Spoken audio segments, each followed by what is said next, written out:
Welcome to a trip report with a little bit of story time attached to it. Not to be too overly dramatic, but at this point I'm heading to the airport only hoping that my flight actually operates today. Actually, hoping that the airport is open.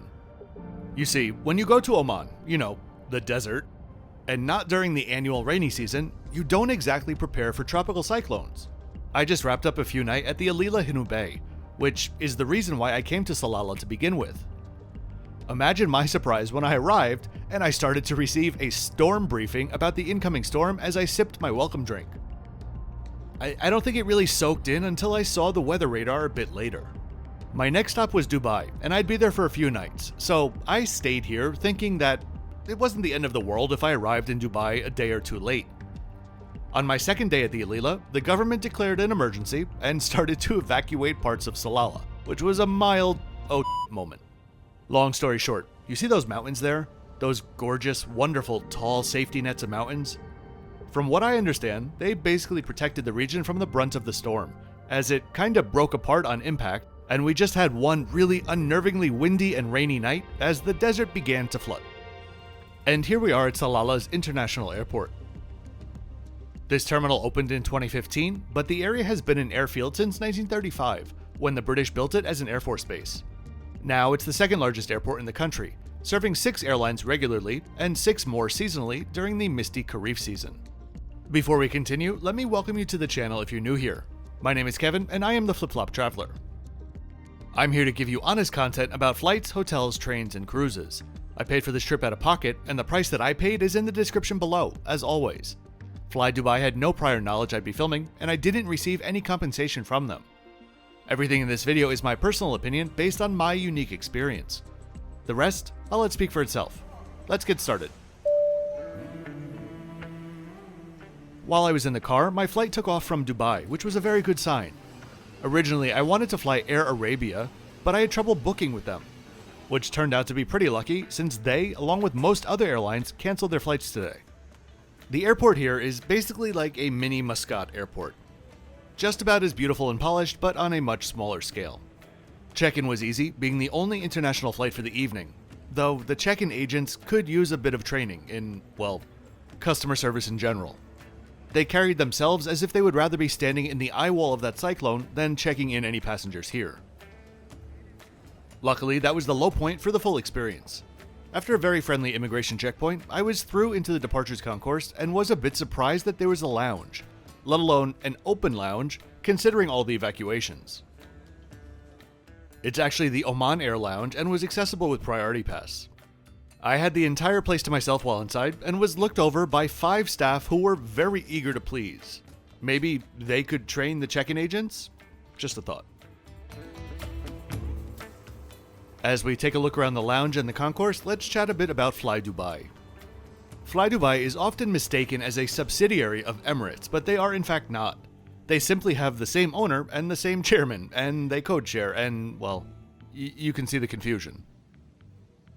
Both airlines are owned by the government of Dubai's investment fund, and when Flydubai was established in 2009, Emirates lent a bit of expertise, but they've been independently run since then. Their first flights were to Beirut and Amman, and since they only have narrow-body planes and Emirates only has wide-body planes, their networks complement each other very well. It's almost as if it was planned or something. Flydubai first ordered 50 737s in 2008, and by 2017 had ordered a total of 251 of them. 2019 saw a loss for them though, as the grounding of the 737 MAXs across the globe took effect. As part of their settlement with Boeing, they reduced their total order in 2021 by 65 frames. They currently have a total of 80 aircraft with 166 more on order. Interestingly enough, they just recently ordered 30 787-9s, their first ever wide-bodies. They have one of the more interesting route maps out there as well, a really diverse spread of 127 international, seasonal, and regular destinations across 58 countries. A bit of proof of how well positioned Dubai is for a hub when you can fly to 58 countries within a 6-hour radius. Allow me just to mention that, believe it or not, I do not moonlight as a senior captain for Flydubai. So while I fully acknowledge that there are many discussions that need to be had about Boeing's MAX program, the comments section of a trip report, probably not the ideal forum for it. As to my opinion about the program, I will very simply say, The turn Boeing has taken is certainly concerning and worthy of a very critical and detailed review, but I will continue to fly them, and we'll leave it at that. Despite a late inbound arrival, boarding began just a few minutes late. As we head down the jet bridge, let's take a quick look at tonight's flight stats.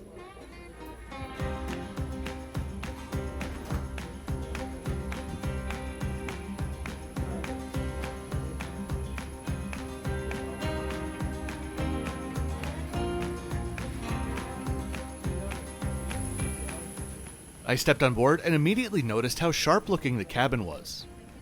Flydubai currently has 3 configurations on their 737 MAX 8s. One is all economy, one has a lie flat business class, and the third, like our 8-month-old aircraft today, has a very interesting looking staggered regional business class, which I'd love to try out sometime. I'm curious if it actually makes a difference in either privacy or ease to get in and out of the window seat. The sharp-looking interior continued to the economy section as well, sporting Flydubai's new economy seats. While they may be good to look at, holy crap, they are tight in every direction. It's one thing to have limited or no knee room. I'm used to that on many airlines, but due to the shape of the seat, it actually feels like less room than that, since the upper part of the seat in front of you is so close to your face.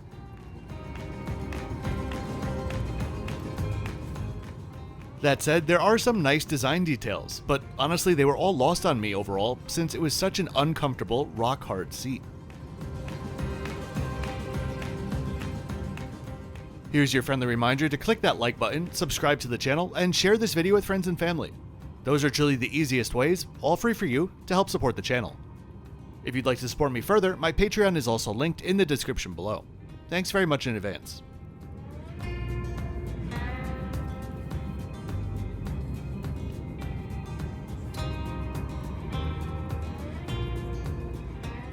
The flight crew were actively trying to find passengers who wanted to sit in the exit rows, and they asked me as well. Normally I'd jump on the opportunity, but I wasn't going to risk giving up my entire row to myself.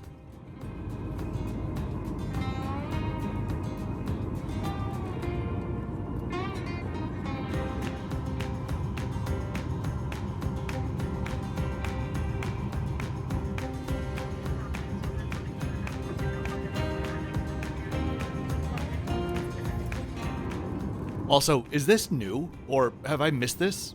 The life vest being in the overhead panels? Why? I kind of feel like this should have been really more clearly pointed out in the video.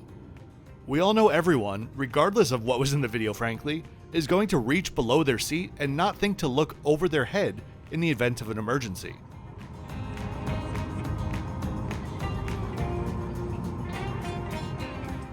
Anywho, the safety video did play on the admittedly beautiful and massive seatback screen as we started to push back. If you head down to the description, you'll find my next 5 videos to come out, as well as other bits and pieces like the soundtrack titles featured in this video. On your way down there, don't forget to subscribe. I release full-length videos every Thursday and Saturday.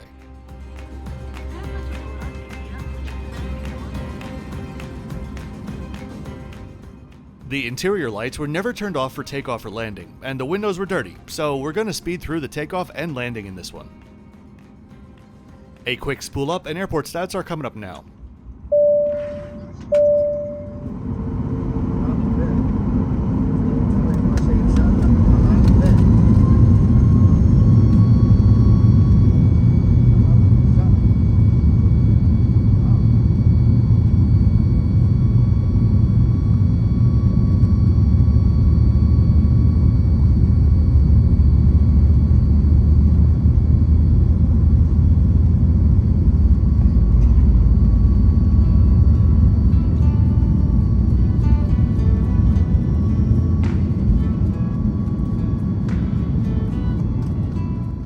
Despite how beautiful that giant screen is, you do need to pay to use most of it.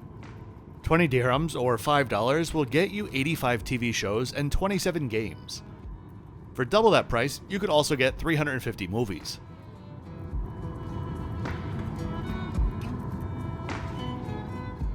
There were magazines available for free though, and the moving map was really good.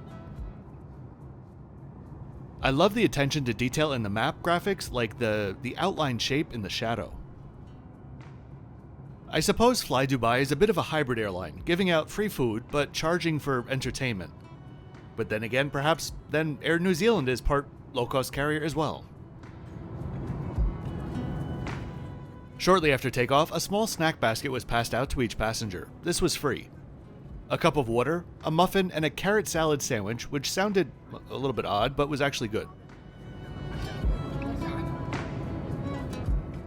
There was also a variety of drinks and other food snacks available for purchase.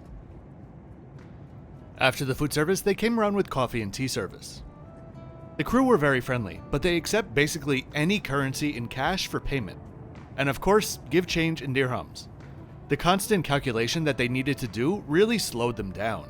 It wasn't a problem for me or anyone else, but it was just a real pain for them, especially with lots of really strong currencies in the area which deal with fractions and large bills. The coffee was decent for free airplane coffee, and it gave me a bit of a pep as we began our descent into Dubai.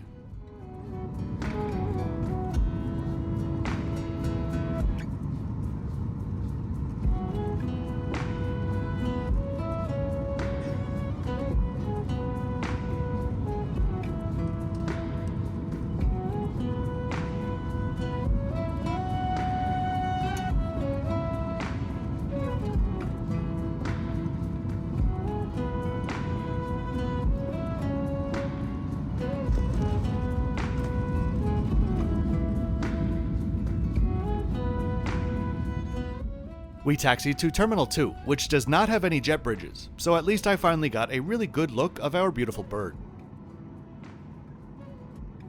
And that is that. Would I fly Flydubai again? Like I said, I'd love to try their business class out, but they're usually pretty pricey.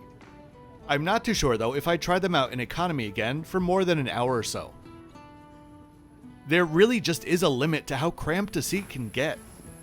With the seats next to me open, it was tolerable. But if that was a full flight, I would not have been a happy camper at all.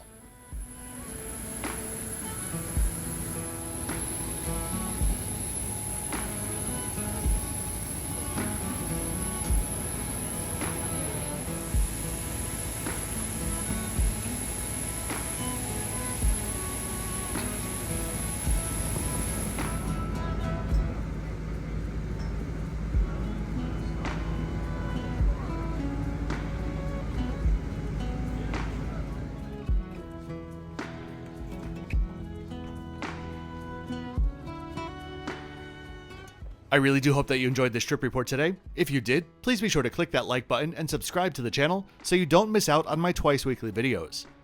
I'll see you next time on board Egyptair in business class from Dubai to Cairo. Oh, and as always, thanks for watching until the end.